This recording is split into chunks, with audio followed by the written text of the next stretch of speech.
Գյուրջան Կասկադ, հասանելի բնակարաններ 65 ամիս մարման ժամկետով։ 100 տարի, 150 տարի հետ վերադառնանք, մենք տեսնում ենք, որ իրոք այս ցեղասպանությունը կրկնվում է, բայց եթե մենք ստեղ տեսնում ենք Հայաստանում ունենք մի երկիր, մի հայրենիք, բայց ասորիները մինչ առ այսօր ցեղասպանվում են իրենց պատմական բնորանում։ Ուստի ոչ թե միայն մենք ասորիներս, այլ եւ հայերը, եւ հույները, եւ այն ազգերը, որոնք որ ենթարկվել են ցեղասպանության, անելիք ունեն, ասելիք ունեն աշխարհին, որ ուշադրություն դարձնեն, որ այդպիսի ցեղասպանությունները չկրկնվեն։ Դա կլինի Հայաստանում, կլինի ուրեմն Իրաքում կամ կլինի Սիրիայում, Թուրքիայում կամ որտեղ որ կլինի։ Աշխարհը կարծես չի ուզում աչքերը լայն բացել, թեև կարծես գիտեն ամեն ինչ։ Բայց կարծում եմ ոչ միայն աշխարհը պետք է աչքերը բացի նայի, մենք պետք է ավելի բարձր այս խնդիրը բարձրացնենք, որ աշխարհը ուզի թե չուզի նայի ու տեսնի դա։ Կարանանք դա մեր ուրեմն շարժ ու ձևով, մեր գաղափարներով դա հասնենք աշխարհին, որ կարանան ընդունեն դա։ Պարոն Միխայելով, դուք 22-ից Նիկոլ Փաշինյանի օգնական եք, չէ՞։ Հիմա եք շարունակում, թե այլ պաշտոն կամ կարգավիճակում եք։ Այո։ Հիմա իր օգնական եք։ Այ տեսեք Նիկոլ Փաշինյանը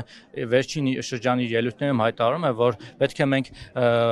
մեր առաջնահերթությունների մեջ չպետք է մտնի հայոց ցեղասպանության ճանաչման գործընթացը, հա, մենք պետք է պատմությանը այլ աչքով նայենք, այլ տեսանկյունից նայենք, հասկանանք ինչ է եղել, ինչպես է եղել։ Դուք ոնց եք սրան վերաբերվում։ Եթե դուք քիչ առաջ խոսում եք ցեղասպանության ճանաչման եւ դատապարտման մասին, դա առաջնահերթություն պետք է լինի, թե ոչ մեզ համար։ Ես կարծում եմ վարչապետը արտահայտվել է այն առումով, որ ոչ թե միայն ցեղասպանության հարցը պետք է լինի մեր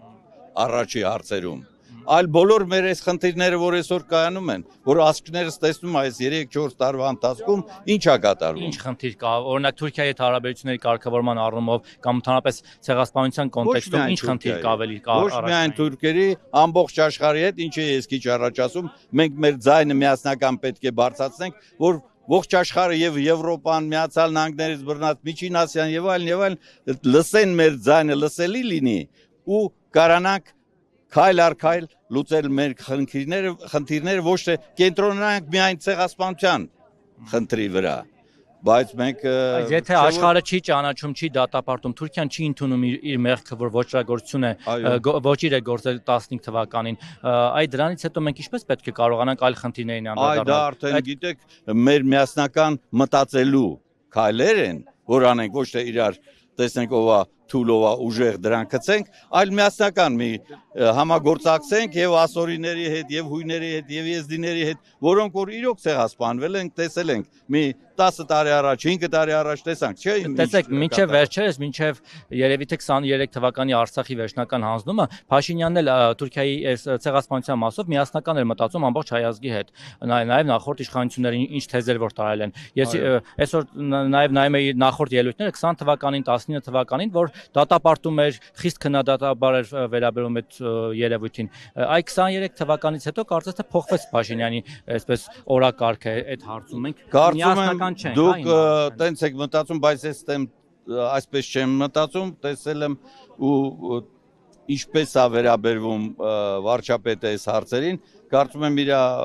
միտքը չի փոխվել, ընդհակառակը մեր օրակարգում կա ցեղասպանության հարցը եւ մենք քայլ առ քայլ առաջ ենք գնում։ Բայց առաջնահերթությունների մեջ է մտնում էլի։ Օրակարգում կա, բայց որտեղում առաջին, երկրորդ։ Դե արդեն դուք պետք է որոշեք, ես չեմ կա։ Դուք եք ասում որ առաջնահերթություն չէ, դրա համար եմ ասում։ Ես չեմ ասի առաջնահերթություն չէ։ Ես ասեցի, Փաշինյանը ասեց, ոչ պետք է միայն ցեղասպանության հարցը լինի առաջնության մեջ, այլ բոլոր մեր այս խնդիրները, որ մենք ունենք, այն թվում եւ ցեղասպան։ Բանը չտեմ, դուք եք դատապարտում 3 ջահերով երթի ժամանակ հերթական անգամ այդ դրոշը այրելը Թուրքիայի Ադրբեջանի։ Ես չեմ տեսել այդ պահերը, ճիշտն ասած։ Հիմա կարողա դուք ինձ ես իմ ինչ հարց տաք, որ ես չեմ տեսել, համոզված չեմ կարա պատասխանել։ Կներեք, ճիշտ կլինի, որ մեր համաշխարհային ասորական միության անդամների հետ զրուցեք, այո, իմանաք ինչու՞մ է կայանում այս հարցը, ոչ թե սենց Տեսեք, ամեն տարի ես ուղղակի հիշեցնում, վստահ եմ տեսել եք այդ։ Ամեն տարի երիտասարդները այրում են Թուրքիայի դրոշը։ Ես իմ տեսակետը նորմալ է դա, թե նորմալ չէ, ո՞նց է վերաբերվում։ Կարծում եմ ոչ միայն Թուրքիայի դրոշը, այլ մեկ այլ ուրիշ երկրի։ Դա կլինի Միացյալ Նահանգների, Ռուսաստանի կամ Եվրոպական որևէ մի երկրի դրոշ վառելով մենք հարցեր չենք լուծի։ Ես այդ կասեմ ու կպրծնեմ։ Այսինքն դուք էլ եք Համամիտ Փաշինյանի հայտարարությանը, որ պետք չէ դրոշ։ Ես չգիտեմ, Ինքը ասել է, դատապարտել է։ դա ձեր դուք եք ինձ ասում, ես իրենից չեմ Որում լսել։ 99 թվականից է դրոշը այրում են երթ կատարում են, այս տարի միայն ինքը դատապարտեց, նախորդ տարիներին չէր դատապարտել։ Ես չեմ լսել դա, դուք կարծում եմ մի քիչ Ավել դուքի պաշտոն է, որ որպես օգնական ձեր գործառույթների մեջ է մտնում, երբ ավելի շուտ տեղեկանալ։ Դե ես ասեցի իմ ասածը, դուք փոխվեք արդեն մեր ընկերներ։